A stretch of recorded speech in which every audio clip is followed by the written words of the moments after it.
talagang napaka-unfair po nangyari na yan. Kasi hindi ko naman yan personal eh. Nag-oath of office po ako bilang chairperson at secretary ng MINDA. Hindi po ako kasama ng inner circle ninyo. So, you have to factor out trust and confidence. Tama. Hindi ako po terms eh. Ako ay protected ng batas. So, napakasama po ng ugali. Kasi kami po ay puro taga Davao at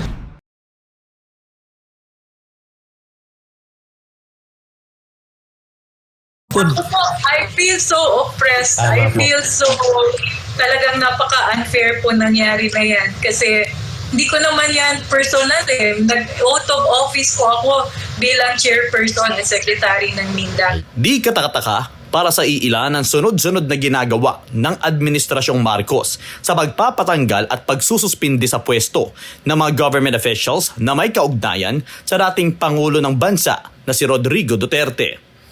Kabilang na sa mga ito ay sina Governor Hubahib ng Davao del Norte, Mike Rama na mayor ng Cebu City at ang bago lang na tinanggalan din ng posisyon na appointed din ni dating Pangulong Duterte mula sa Mindanao Development Authority na si Secretary Mabel Acosta.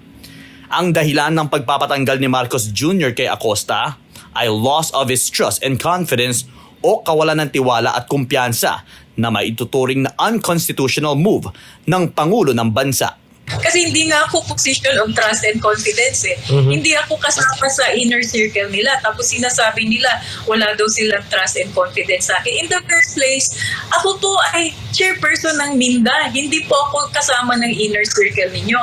So, you have to factor out trust and confidence. Tama. Hindi ako po terms eh. Ako ay protected ng batas. Sa Republic Act 9996 o ang Mindanao Development Authority Act of 2010 Section 7, mayroong fixed term na 6 years o nakapirming termino sa loob ng 6 na taon bilang kalihim ng naturang tanggapan kung saan maaari lang itong matanggal sa posisyon kung makikita ang may paglabag sa batas o inilalagay nito sa masamang imahe ang tanggapan.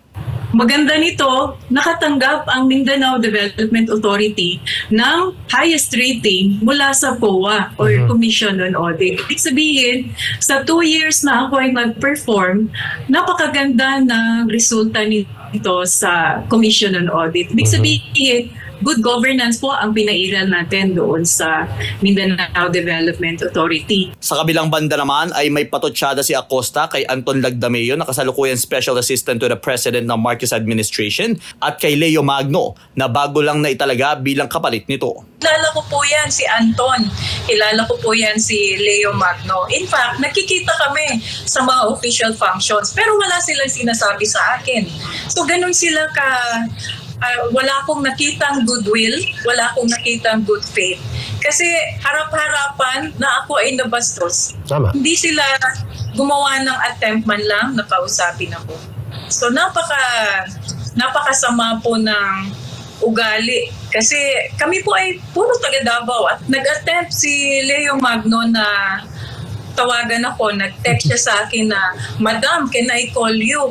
Pero yan po ay nalagdaan na ang kanyang appointment. Saka pa siya tatawag sa akin, yung nalagdaan na appointment niya. Sa ngayon, kasalukuyang hinihintay ni Acosta ang desisyon ng Regional Trial Court sa kanyang mga isinampang reklamo laban sa mga nilabag na batas ng Marcos Administration.